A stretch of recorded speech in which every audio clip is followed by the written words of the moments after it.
ബഹുമാനപ്പെട്ടതാകുന്ന സയ്യിദുൽ ഉലമയുടെ ജീവിതം അത്തരത്തിലാണ്. രാവിലെ മുതൽ തുടങ്ങുന്നതാകുന്ന സബുക്കുകൾ നൂറുകണക്കിന് മുത്തഅല്ലിമീങ്ങൾക്ക് വിജ്ഞാനം പകർന്നു കൊടുത്തുകൊണ്ട് നിലകൊള്ളുന്നവർ കേവലം ഒരു സയ്യിദ് മാത്രമല്ല, അറിവിന്റേതാകുന്ന നിറകുടത്തിലേക്ക് കൃത്യമായി എത്തിച്ചേർന്ന ആലിമും ഫഖീഹും തഖിയും നഖിയുമായ വ്യക്തിയായി ബഹുമാനപ്പെട്ടവർ നിലകൊള്ളുകയാണ്.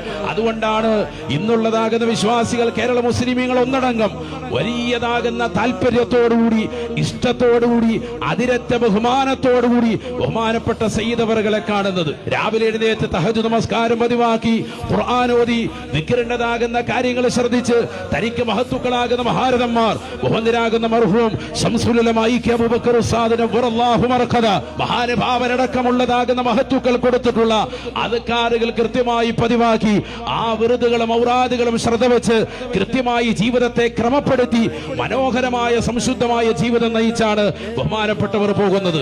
ഒരു വഖത്ത് പോലും ഖളാ ആക്കാതെ നമസ്കാരങ്ങളെ പരിപൂർണമായി ശ്രദ്ധ ചെലുത്തി നമ്മുടെ ജീവിതത്തിന്റെ കാവലായി, ദീനിന്റേതാകുന്ന കാവൽ ഭടന്മാരായി ബഹുമാനപ്പെട്ടവർ നിലകൊള്ളുകയാണ്. അല്ലാഹു അവർക്ക് ദീർഘായുസ്സ് പ്രദാനം ചെയ്യട്ടെ എന്ന് പ്രത്യേകമായി സദസ്സിൽ ഞാൻ ദുആ ചെയ്യുന്നു.